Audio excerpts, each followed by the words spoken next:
이번 주 글로벌 경제 동향입니다. 먼저 글로벌 기업의 동향에 대해서 말씀드리겠습니다.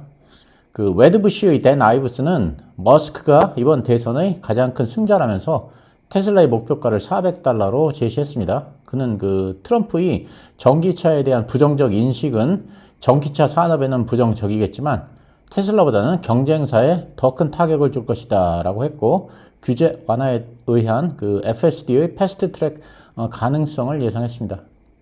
모건 스탠리도 자율주행 기술과 정치적 영향력 등을 기반으로 테슬라의 주가가 앞으로 50% 이상 상승할 것으로 전망했습니다.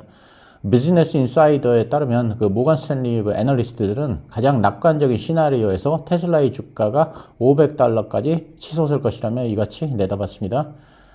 특히 그 일론 머스크 테슬라 CEO가 트럼프 행정부 내에서 새로운 정치적 영향력을 확보하면서 테슬라가 가진 그 잠재적 확장 가능성은 더 커졌다고 애널리스트들은 강조했습니다. 비트코인이 트럼프 트레이드의 영향으로 $90,000를 넘어서면서 역사적 신고가를 갱신했습니다. 원화로는 그 1억 3천만 원을 돌파했습니다. 비트코인뿐 아니라 이더리움, 솔라나, 도지코인 등 그 메이저 알트코인들도 동반 상승한 바 있고, 특히 머스크의 영향력 확대에 따라서 도지코인이 크게 상승했습니다. 비트코인 관련주들도 크게 상승했는데, 비트코인을 가장 많이 보유하고 있는 마이크로 스트래티지, 암호화폐 거래소인 코인베이스, 그리고 대표적인 그 비트코인 채굴 기업인 마라톤 홀딩스도 크게 상승했습니다. 갤럭시 디지털의 그 알렉스 소는 향후 2년간 비트코인과 기타 디지털 자산은 현재의 사상 최고치보다 훨씬 더 높은 가격에 거래될 것으로 예상한다면서 세계 최대 자본시장에서 한때 억압적인 역풍이 불었던 것이 이제는 순풍으로 바뀔 것이라고 전망했습니다. 번스타인은 비트코인이 내년에 $200,000를 돌파할 것으로 예상하면서 암호화폐 관련주를 매수할 것을 추천했습니다. 월스트리트 저널도 트럼프의 당선으로 비트코인이 제2의 전성기라고 하면서 트럼프는 암호화폐를 지지하는 가장 친암호화폐 후보라고 했습니다. 한편 그 암호화폐 관할 당국이 현재 그 SEC 증권거래위원회에서 향후에 FTC 연방거래위원회로 바뀔 가능성이 있으며, SEC 위원장이 친암호화폐 인사로 교체될 가능성이 큽니다. SEC 위원장인 그 게리 겐슬러는 그동안 암호화폐 투자자들에게는 공적과도 같은 그런 존재였습니다. 비트코인이 $90,000를 돌파해서 연일 신고가를 갱신하는 반면에 금 선물은 하락하고 있습니다. 금은 5거래일 연속 하락했고, 금값은 1개월 내에 최저입니다. 금값의 약세는 표면적으로는 그 달러 인덱스의 상승과 12월 금리 인하 가능성의 축소가 원인으로 지목되지만, 비트코인이 디지털 골드로 부각되면서 금이 상대적으로 소외되기 때문으로 보입니다. 따라서 그 인플레 해지 자산으로 금보다는 비트코인이 당분간 부각될 것으로 예상됩니다. 파이퍼 샌들러가 엔비디아를 가장 보유해야 할 주식으로 선정했습니다. 파이퍼 샌들러는 다가오는 그 블랙웰 칩 출시와 AI 컴퓨팅 분야에서의 선도적 위치를 이유로 꼽았습니다. 엔비디아의 그 블랙웰 칩은 내년 1분기에 출시될 예정이고, $50억 $80억 의 매출을 거둘 것으로 예상하고 있습니다. 한편 그 엔비디아와 일본의 소프트뱅크가 AI 분야에서 협업을 합니다. 젠슨 황 CEO와 손정희 회장은 동경에서 열린 엔비디아 AI 서밋에서 소프트뱅크가 엔비디아의 블랙웰을 탑재한 AI 슈퍼컴퓨터를 구축할 계획을 발표했습니다. 이와 같은 진전은 엔비디아 가속 컴퓨팅 플랫폼을 활용해서 세계 최초로 AI와 5G 네트워크를 결합한 시범 서비스에 소프트뱅크가 성공하면서부터입니다. 손정희 회장은 엔비디아 칩을 대량으로 구매할 것이라고 밝혔습니다. EU 집행위원회가 애플에 대해 앱을 내려받거나 유료 결제 시 국가 간 장벽을 두는 지역 차단 관행을 중단하라고 통보했습니다. EU 집행위는 애플의 이러한 관행이 국적, 거주지 등을 근거로 소비자의 상품, 서비스 구매에 차별을 두는 행위를 금지한 지역 차단 금지 규정에 위배된다고 지적했습니다. 애플은 그 시정 방안을 한 달 이내에 제출해야 합니다. 한편 그 대만의 권명치 애널리스트는 애플이 2026년 대량 생산을 목표로 스마트홈 카메라 시장에 진출할 것이라고 밝혔습니다. 알파벳의 자율주행 회사인 웨이모가 자사 블로그에 LA에서 모든 사람에게 서비스가 개방된다면서 오늘부터 누구든 웨이모 원 앱으로 완전 자율주행 승차 서비스를 매일 24시간 이용할 수 있다고 공지했습니다. 웨이모는 3월에 캘리포니아 당국의 승인을 받은 후 LA 일부 지역에서 유료 서비스를 시작했는데 서비스 범위와 규모가 제한적이어서 신청자 중 일부만 이용할 수 있었습니다. 웨이모는 올해 LA에서 상업적 운영을 시작한 이래 약 30만 명이 대기자 명단에 이름을 올리는 등 시민들의 열렬한 환영을 받았다면서 지금이 바로 LA에 있는 모든 사람을 만날 수 있는 기회라고 설명했습니다. 미국의 규제당국이 마이크로소프트의 반경쟁적 관행에 대한 조사에 착수할 준비를 하고 있다고 파이낸셜 타임스가 보도했습니다. 파이낸셜 타임스에 따르면 FTC, 그러니까 연방거래위원회는 마이크로소프트가 클라우드 서비스인 애저 고객에게 높은 탈퇴 수수료를 부과하는 등 시장 지배력을 남용하고 있다는 의혹을 들여다보고 있습니다. 아마존의 그 창립자인 제프 베이조스는 미국 대선 이후에 아마존 주식 12억 달러를 매각했습니다. 이는 일전에 밝힌 주식 매각 계획의 일환으로 우리 돈으로 약 1.7조 원 규모입니다. 한편 아마존은 대부분의 제품이 10달러 이하인 그 초저가 스토어인 아마존 호를 출시합니다. EU 집행위원회는 반독점법 위반을 이유로 메타에게 7억 9천만 유로의 과징금을 부과했습니다. 우리 돈으로 1조 원이 넘는 큰 금액입니다. EU 집행위는 메타의 그 페이스북 마켓플레이스를 문제 삼았는데 이용자가 원하든 원치 않든 자동으로 또 정기적으로 노출돼서 다른 광고 서비스 제공업체들이 일방적으로 불공정한 조건에 놓여 있다고 지적했습니다. 당국은 그 과징금 부과 명령과 함께 이 같은 위반 행위를 즉각 시정하라고 촉구했습니다. 메타는 즉각 성명을 내고 EU 집행위를 반박했습니다. 한편 디인포메이션에 따르면 메타가 내년부터 스레드에 광고를 도입할 예정입니다. TSMC가 미국 상무부의 명령에 따라 중국 기업에 공급하던 AI 반도체 생산을 중단합니다. 화웨이가 7나노 제품을 다른 중국 기업을 통해서 우회적으로 공급받은 것에 대한 조치입니다. TSMC는 중국 고객사에게 11일부터 7나노 이하 반도체 주문을 받지 않겠다고 통보한 상태입니다. TSMC뿐 아니라 삼성전자도 7나노 이하 제품의 주문을 받지 않겠다고 중국 거래선에 통보한 것으로 전해지고 있습니다. 한편 그 칩스법에 따라 미국 정부가 TSMC에 지급하기로 했던 보조금 66억 달러를 지급하기로 최종적으로 확정했습니다. 이는 그 칩스법에 따라 지원금이 확정된 첫 사례입니다. 백악관은 직접 자금 지원 외에도 최대 50억 달러를 저리 대출로 TSMC에 제공할 예정입니다. 우리 삼성전자는 64억 달러의 보조금을, 그리고 SK 하이닉스는 38억 7천만 달러의 보조금을 받을 예정입니다. 넷플릭스가 광고형 멤버십 출시 2년 만에 전 세계 월간 활성 이용자 수 7천만 명을 기록했습니다. 현재 광고형 멤버십 이용이 가능한 지역의 50% 이상이 구독형 모델을 선택하고 있으며 오징어 게임 2가 방영될 12개국에서 상당히 많은 광고를 확보한 상태입니다. ASML의 그 CEO는 내년까지 AI 메모리 칩 시장이 연간 9% 성장할 것으로 내다봤고 2030년에는 전체 시장 규모가 1조 달러를 넘어설 것으로 예상했습니다. 이는 그 AI 거품론을 단숨에 불식시킨 발언입니다. 한편 SK 하이닉스도 ASML의 최신 노광 장비 사용을 검토 중이라고 밝히기도 했습니다. 슈퍼 마이크로 컴퓨터가 상장 폐지의 위험에 처하면서 주가가 크게 하락했습니다. 8월에 제출했어야 할 회계 보고서를 아직까지 제출하지 못했고 감사팀인 EY마저 사임한 상태입니다. 슈퍼마이크로 컴퓨터는 이번 달 중순까지 규정 준수를 위한 복구 계획을 제출한 후 승인을 받아야 하는데 그럴 경우 내년 2월까지는 보고서를 제출할 수 있습니다. 그렇지만 신뢰 문제를 거론하면서 EY가 사임한 상태에서 회계감사를 구하기에는 쉽지 않을 전망입니다. 한편 슈퍼마이크로 컴퓨터는 금요일 시간 외에서 8%가 상승했는데 정확한 이유는 밝혀지지 않았지만 제출 시한이 연장된 것이 아닌가 이렇게 추측을 해볼 수 있습니다. 중국의 배터리 업체인 CATL의 창업자는 로이터와의 인터뷰에서 트럼프 당선인이 미국 투자를 허용한다면 현지 공장 건설을 검토하겠다고 말했습니다. 바이든 행정부의 관세 폭탄에 사실상 수출이 금지된 상태이고 또 트럼프 당선인 역시 결을 같이 하고 있지만 다만 트럼프는 중국 업체들이 미국 내에서 생산하는 것에는 여전히 열려 있다는 입장입니다. 실제로 지난 8월 트럼프 당선인은 로이터와의 인터뷰에서도 만약 중국을 비롯해 다른 국가들이 미국에 와서 차를 팔고 싶다면 현지에 공장을 지어야 하고 우리 노동자를 고용해야 한다고 말했습니다. CATL 역시 그 해당 인터뷰에서의 그 발언을 계기로 미국 진출에 계속 관심을 가져왔다면서 다음 행정부는 투자에 개방적이기 때문에 기대하고 있다고 밝혔습니다. 트럼프 당선인은 미국에서 틱톡을 금지하는 법안을 철회할 것으로 예상됩니다. 트럼프 당선인은 일기 때는 틱톡에 부정적이었지만 이번 선거에서는 틱톡을 적극적으로 활용해서 수혜를 본 바 있습니다. 트럼프 당선인은 유세 중 틱톡 등 인기 있는 소셜미디어를 살리겠다고 공약한 바 있습니다.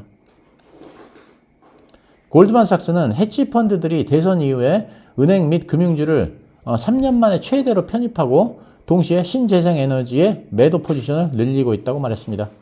은행주는 여전히 PER이 10년 평균치에 못 미치고 트럼프의 일기 때와 비교해도 낮은 것으로 집계되면서 상승 여력이 충분하다는 평가입니다. 이번에는 글로벌 경제 관련입니다. 트럼프 당선인의 그 정권 인수팀이 IRA에 근거한 전기차 세액공제의 폐지를 계획하고 있다고 로이터 통신이 보도했습니다. 트럼프 감세 공약에 필요한 재원을 확보하려면 전기차 세액공제를 폐지해서 예산을 절약할 필요가 있다는 것입니다. 한편 그 테슬라는 정권 인수팀의 그 보조금 폐지를 지지한다는 입장을 밝혔습니다. 전기차 보조금이 폐지될 경우 전기차 판매에 영향을 미칠 것으로 예상되며 전기차 판매가 줄어들 경우 전기차 생산업체는 물론이고 배터리 제조업체에도 여파가 불가피할 것으로 관측됩니다. 그렇지만 일부 청정에너지에 대한 보조금은 철회가 쉽지 않을 것으로 보고 있어서 태양광 업체인 퍼스트 솔라 등의 주가는 상승했습니다. 전기차 세액공제 폐지 뉴스에 더해서 앞에서 말씀드린 그 CATL의 그 미국 현지 공장 건설 검토 소식으로 이번 주에 2차전지 관련주들이 크게 하락했습니다. 트럼프 당선인이 그 일론 머스크를 정부 효율부 수장으로 지명했습니다. 정부 효율부는 트럼프 2기 행정부에서 새로 만들어지는 부처입니다. 트럼프는 기업인 출신의 그 비백 라마스와미가 해당 부처를 머스크와 함께 이끌게 하겠다고 밝혔습니다. 트럼프 당선인은 이날 성명에서 2명의 훌륭한 미국 기업인이 정부 관료주의를 해체하고 과도한 규제를 줄이고 낭비적인 지출을 줄이고 연방기관을 재구성하는 등 미국 살리기 운동에 필수적인 일을 할 수 있도록 길을 열어줄 것이라고 했습니다.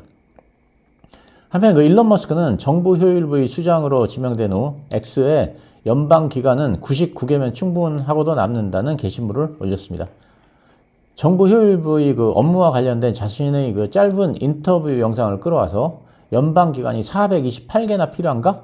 들어보지도 못한 기관이 많고 영역이 겹치는 기관도 많다고 지적한 뒤 99개면 충분하다는 게시물을 올린 것입니다. 트럼프 당선인은 케네디 주니어를 보건복지부 장관 후보로 지명한다고 발표했습니다. 케네디 주니어는 1968년 대선 후보로 나섰다가 암살당한 로버트 케네디 상원의원의 아들입니다. 케네디 주니어는 이번 대선에서 제3지대 후보로 출마했다가 트럼프 지지를 선언하며 중도 하차했습니다. 그는 그 백신 사용이 유아의 그 자폐증 등을 유발한다고 주장하며 정치권을 상대로 백신 반대 활동을 펼쳐온 전력이 있어서 보건복지부 장관으로서 적격 인지를 놓고 논란이 일고 있습니다. 이로 인해 그 금요일 모더나 화이자 그리고 일라일리와 같은 그 헬스케어 및 백신 관련주들이 크게 하락했습니다. 미국의 노동부에 따르면 10월 그 소비자 물가 지수 CPI가 전년비 2.6% 상승했습니다. 전월비로는 0.2% 상승했습니다. CPI는 3월의 3.5%를 기록한 뒤 지속적으로 하락했고 9월에는 2.4%로 2021년 2월 이후 3년 7개월 만에 가장 낮았는데 10월 들어서 7개월 만에 상승세로 돌아섰습니다.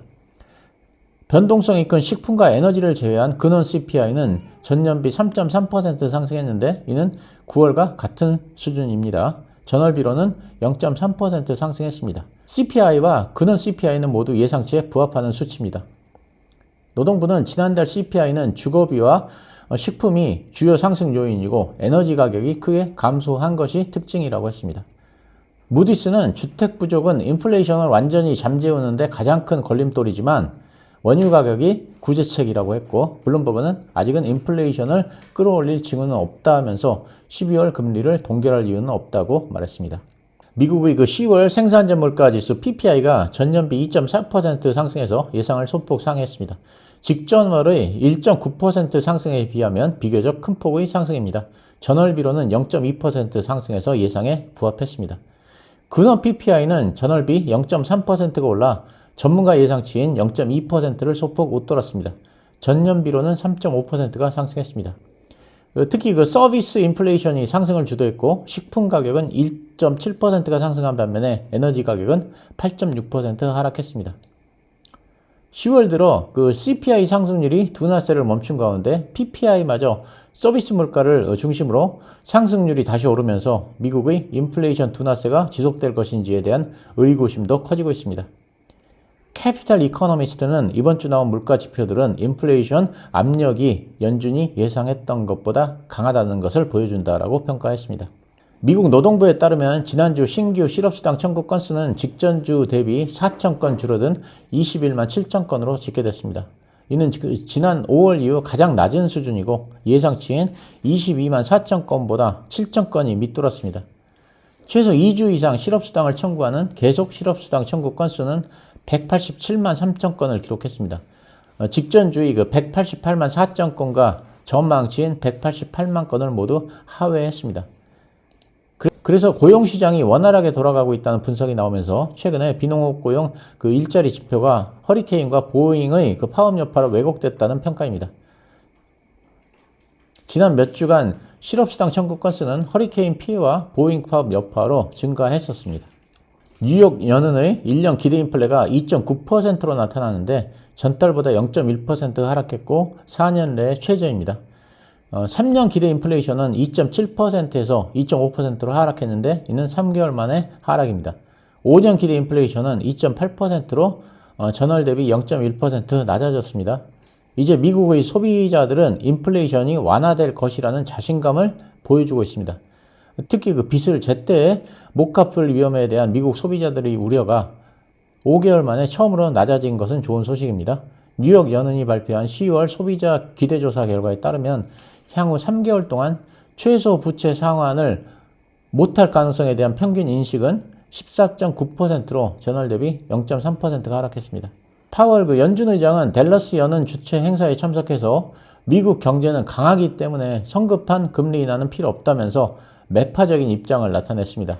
인플레이션이 둔화하고 노동시장도 견조하기 때문에 금리 인하 필요성이 시급하지 않다는 이유에서입니다. 이로 인해 12월 금리 인하 확률이 점점 축소되고 있습니다. 한편 머스크가 수장으로 임명된 정부 효율위원회가 연준마저도 폐지할 것이라는 그런 얘기가 나돌자 연준의 독립성을 강조하면서 중앙은행은 투명하고 독립된 조직으로 운영되어야 한다고 강조했습니다. 일본 정부가 2030년까지 반도체와 AI 부문에 10조 엔, 우리 돈으로 약 91조 원 이상을 지원할 계획입니다. 정부는 보조금 지원 외에 정부기관과 금융기관을 통한 출자에 대한 채무 보증에도 나섭니다. 2030년을 목표로 반도체 및 AI 기술 개발 등을 지원해서 첨단 산업 경쟁력을 확보하겠다는 전략입니다. 일본 정부는 이를 통해서 경제 전체에 160조 엔에 달하는 파급 효과가 있을 것으로 기대하고 있습니다.